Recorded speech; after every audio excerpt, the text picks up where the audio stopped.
I'm Joe Levy. Welcome to Build. Shakey Graves is a gentleman from Texas, specifically Austin, Texas. His music is rooted in old-time American sounds, and Shakey Graves first came to attention touring as a one-man band with a guitar and a kick drum made from an old suitcase.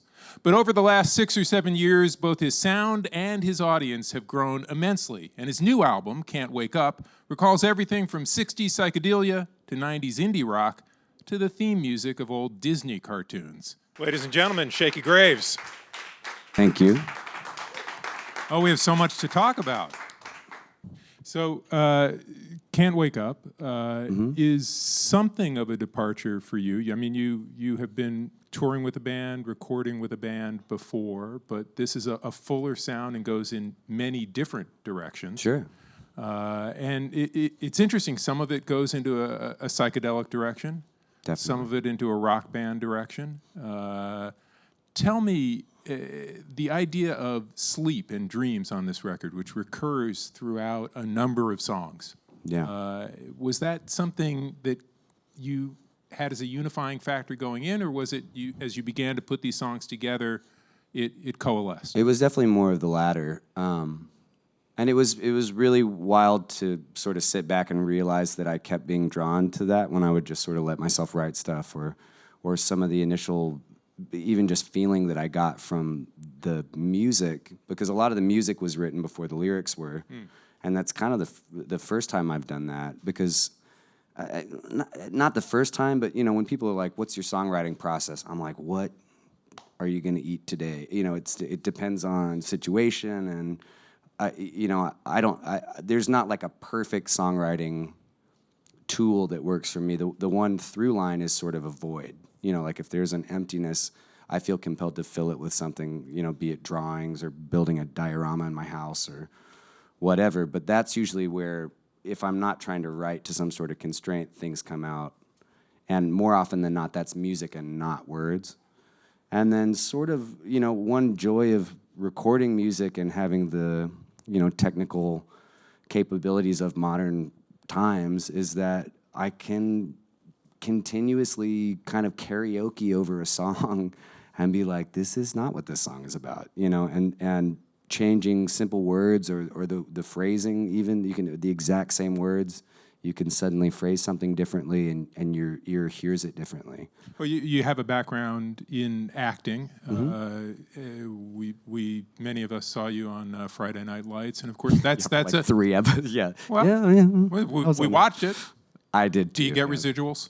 Yeah, I get like 72 cents every 3 years or so. Oh man! So you were well prepared for a life as a musician. I've got those $13 saved up. But part of what you're describing in your songwriting process can also be an actor's process. That Sure. is different takes, different ways into a song, different ways into a lyric, different ways into a line reading, it occurs to me. Yeah, and I mean, the things that I've always really prioritized or sort of been in love with myself, which is kind of what I try and go back to, is like what would draw me in as a listener or as a, you know, someone who ingests an object, you know, be it a record or a movie or, you know, there's a lot of things that go into it, and sometimes, you know, sometimes I prefer something to be such an immersive world, you know, like almost to like what, you know, whatever, like Avengers movie style, where I maybe didn't love the new Avengers movie, but the fact that it was a sequel to like 8 films, I was still sort of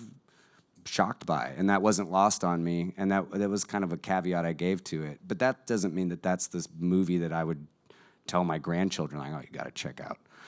Well, I mean, we're talking about movies, and we're talking about the idea of world building, which is Sure. what the sci-fi fans call that technique.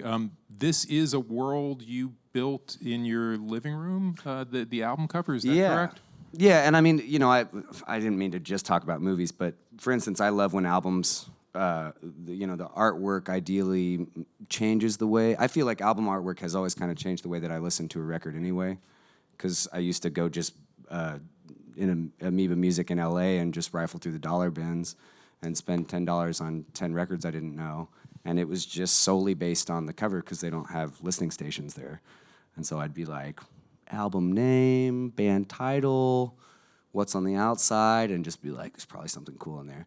You remember any particular dollar finds that turned out to be great ones? Yeah, I got some. I did come across some amazing. I got a Jesse Lone Cat Fuller record for $1, which Jesse Lone Cat Fuller was like a OG one-man band who sold wooden snakes on the streets of San Francisco, and like he wrote the San Francisco Bay Blues, and he plays like a 12-string and a thing he invented called a fatdella, which is like a bass that you play with your toes. And it took me like 3 years to figure out that it was a signed record that someone had just not noticed and thrown in the dollar bin. And then there's tons of weird 80s bands that I've never heard of that I like 2 of their songs, and Sure. like I jammed that Dividals record all the time, like the whole thing, and just like good record cover too, So stuff like that. But I mean, this was sort of, again, trial and error. What I wanted initially, I was going to call the record like Above Below. That was what I was first set on.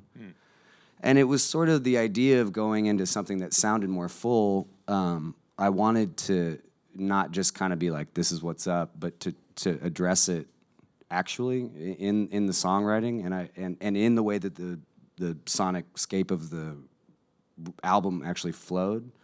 So ideally, I wanted it to feel kind of like Wizard of Oz. I just kept using that as a reference of something going from black and white into color, because every like actual record I've put out has had a black and white cover, and I didn't mean that, but I was like, I would love for this one to really be the opposite of that, in stark contrast. And I actually kind of wanted to do it on the cover. So the initial concept that I drew was like basically this with a double below it, and so the me in there would be in black and white in this landscape, and then reflected below, in color. it would be a boring simile of this, and then a color version of me. And then I was like, how am I gonna take this photo? What am I gonna do about all this? And I was working on a weird project with Robert Rodriguez for a few days. And I was drawing on his set. I was drawing on the back of his script, and he, you can like bait him in with stuff like that. Where I'm like, oh, I'm just doing some stuff over here. He's like, what are you drawing? What's going on? And I was really hoping I could trick him into like building me something. I was like, okay, maybe you got this big set over here and like a green screen, and you maybe just build this for me. And he was like, well, why don't you use miniatures? And I just was like, what are you talking about, miniatures? And he's like, yeah, you just, I've used miniatures. I was like, yeah, well, and he told me a big, long story about a miniature dumpster he had for a movie that blew his mind. He's like, it was just such a real dumpster. And I'm like, okay, cool. I'm not going to have that.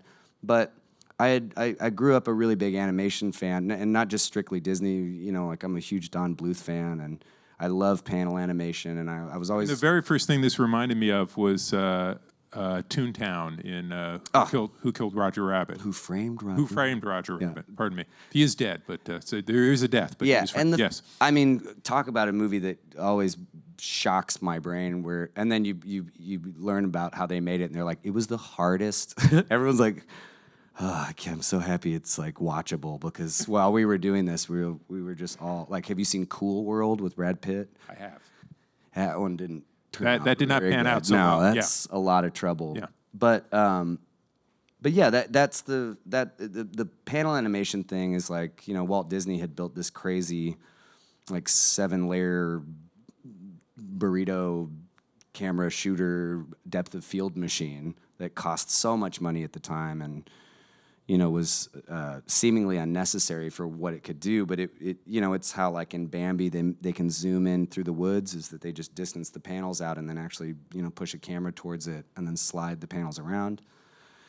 And I was like, I could poor man rig this up. So it's like these are picture frames that I bought, and like imagine that there's styrofoam along the sides of this. And I kind of stuffed the picture frames into them and kept the wooden top, and then painted.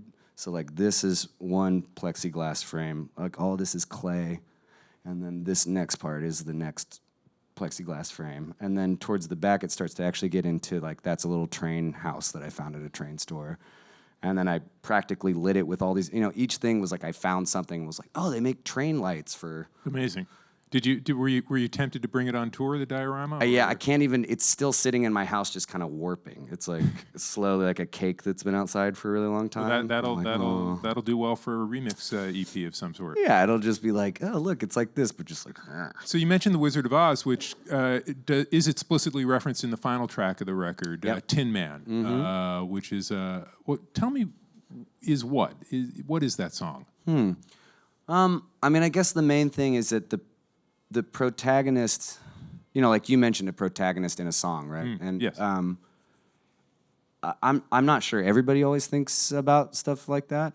But I certainly do, you know, and Meaning to say that the song is told from a narrator's point of view, as opposed to, say, being your point of view. Sure, but yeah, You, well Alejandro's said, point yeah. of view. And I'm not sure any of the songs on the record are my point of view. And they're all shades of things that I go through, or you know, flashes in my mind, and I think kind of in the collective consciousness of just being a person, where you're like, what is this? You know, like, have I done something wrong? And I've met people in my life and sort of felt at times where it's just like, am I long in the weeds? You know, like, or is this the like path of gold, or like, do I just need to go to bed? You know, am I up too late? And it's like, that's kind of the consistent theme of the record. And Tin Man is kind of that thing of always wishing that you could go to a more colorful world, you know, but then it's the question of like, do you really want to? Do you want to go to a place where there seems to be a flying danger, monkeys and witches and exactly. houses falling out of the There sky? seems to be a danger in that song of living in the Technicolor dream world. You know, in some songs, dreams are very close to death on this record. Yeah, and you know, something that came around a few times, you know, intentionally or not, is that, you know, to me, it's important to keep my feet on the ground in some way. As imaginative as I hope to be and try to be and strive to dream big and, you know, follow my heart and zippity-doo-dah and all, you know, all the wish upon a starness that you could ever imagine. It's also really important for me to like pay my bills and, you know, love my mom and be a like not shitty human being from day to day. And you're like, well, how do we do this? Because if you go Peter Panning off all the time, you know, who's gonna water your plants? Yeah, I don't know. There's an app for that. We could hire we could hire someone to do it. I think yeah. it might cost $5, but Well, problem solved. I guess Okay. I'll just Peter Pan off. all right. Well, you're not Peter Panning off, but you are on tour. Saw you last night at the Brooklyn show, and a very interesting show. Crowd over the moon for both the new material with the band, Yeah. and then really ecstatic when you break out the kick drum. Yeah, and those are the two. That's the math problem that I'm always How to balance those out, or yeah, and it's you know, it's like what I said earlier, is that I have to believe in the lessons that I've learned of like experimentation, and the way that music has worked through me is like, you know, I forget. I guess I don't forget. You know, I when I see a show, I just assume it's a finished product, where I'm like, well, here it is. You know, this is someone's show, and it's not your job as an audience member to know if it's the first time I've played a song, if I don't want you to know that, or, you know, vice versa. Like, there's not context although to if a I remember show. last night, you did say it was the first time you had played some of those songs. God, I messed up.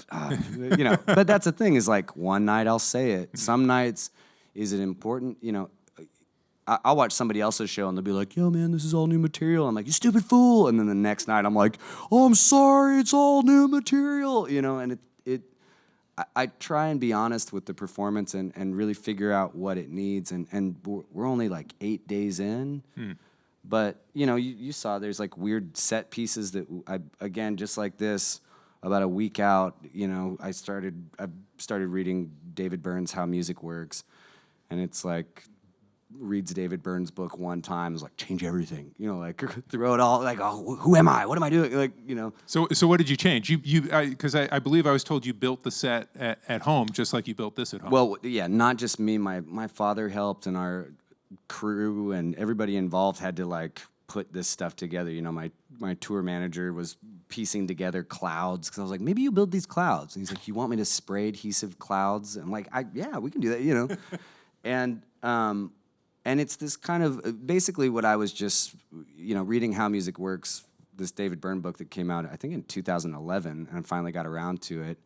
And it was all these kind of itching things in my head because I've always loved Stop Making Sense, and it had a huge effect on me when I first saw it, just because it was really raw and theatrical somehow in like a single go, and it didn't feel... Yeah, it's completely minimal, and also it's got that theatrical quality, and the way it builds layer and layer and layer is just fantastic. And I could see actually the appeal of that because you know, you start a single person on stage, your band comes on, you strip it back down again, you're one person on stage. So there is a build to your own show and a layering. Yeah, and I'm trying to work on that a little. There's, you know, like something I'm really excited that, you know, other people have done before, especially David Byrne, is showing more strings.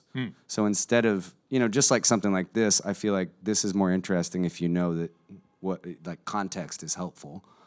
And the same with live shows. It's like, you know, there's great light systems in every venue and hazers and all sorts of stuff on stage, and there's no reason to believe that we have anything to do with it unless we show you that we do.